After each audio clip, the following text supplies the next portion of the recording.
Thank you, Representative Torres. A few questions. You are not a Jewish.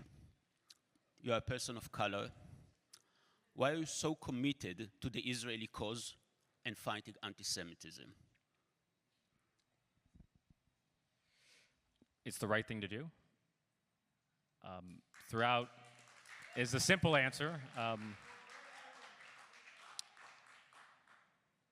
Look, probably the most common question I get is, you're black, Latino, gay, from the Bronx.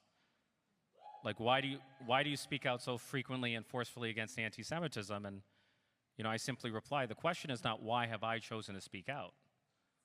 The question is, why have others chosen silence amid the deadliest day for Jews since the Holocaust? Like, for me, what needs to be explained is the silence and indifference that we've seen in a post-October 7th world. And in the United States, we have a long and rich tradition of black Jewish solidarity.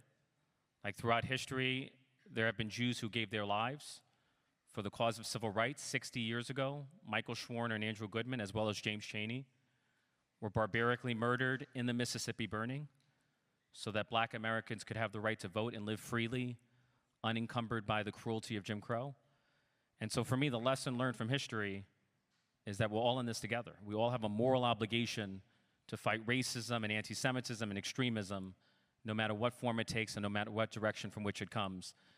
And so I have a sense, my starting point is a historical sense of our moral interconnectedness and our common humanity. And then I've been traveling to Israel for about 10 years. I'm obsessed. So. Following October 7th. Although I've never been to the Tel Aviv Pride Parade. Next time, so that's on my wish list. I'll lead you there. I'll accompany you. I've been to the Pride Parade in Gaza City, but never the one in Tel Aviv. Do you want to share with us some of your experiences there? In Gaza City, no. Following October 7th, you have become one of the leading symbols supporting the Jewish community. We read a lot of the hate speech on social media.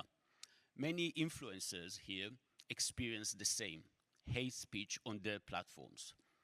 Any recommendation to avoid it, to be indifferent, to react? I think, as Nietzsche once said, that which does not kill you makes you stronger. And I'm made better and stronger and wiser by the struggles in my life. I think of myself as a happy warrior for both the Jewish people and the Jewish state, and I happily suffer the disdain of my enemies. Like, there's nothing they can do to harm me. I think Nardine Kaswami, who's the head of Within Our Lifetime, said to me that I should shut up. Shut the F up, that's what she said to me. And so I simply replied, your request that I shut up has been denied. I have no intention of ever shutting up. And in my view, the Achilles heel of most elected officials is a pathological need to be loved by everyone. And I thank God every day that I'm so socially adjusted, I have no need to be loved by anyone.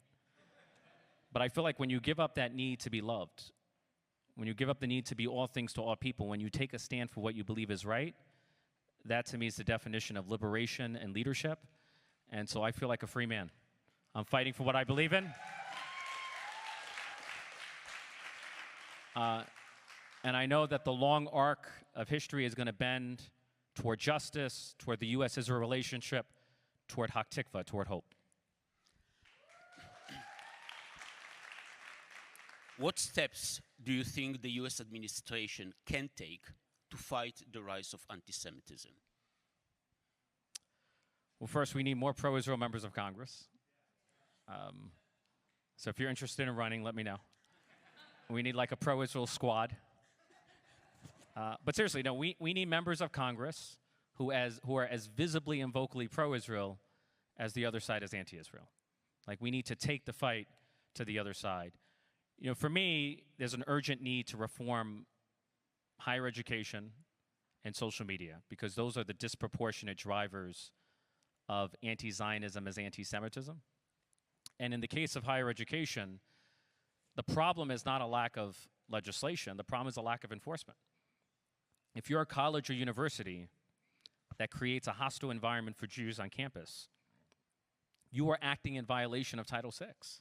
You are violating the civil rights of your Jewish students, and the Federal Department of Education should leverage the power that it has over the federal purse, over federal dollars, to hold these institutions accountable for combating anti-Semitism in their ranks. That's it. And, you know, I had proposed, you know, what if the Federal Department of Education had the authority to impose a monitor on a college like Columbia University that Columbia pays for? The monitor would be on site, would see the facts on the ground with his own eyes, and would report whether a university is respecting the civil rights of their Jewish students. That would create an enforcement mechanism where none presently exist. And so I feel like we need a new model of enforcement, because as Albert Einstein once said, if we do the same thing over and over again and expect a different result, that's the definition of insanity. You know, you spoke about the events on campus. What are your thoughts on the recent push to anti-masking laws? Because many of the students we saw there were with masks. You know, for me, it's straightforward. If you are wearing a mask for public health purposes, there's no issue. But if you're wearing a mask for the purpose of intimidating or harassing or even committing violence against Jews, like, that is unacceptable, and you should be held criminally accountable. Like, throughout America, there's a long history of using masks to commit violence and terror. Exhibit A is the Ku Klux Klan. And so we should never allow the use of masks for nefarious purposes, for the purpose of facilitating harassment or intimidation or violence. We should have zero tolerance for that.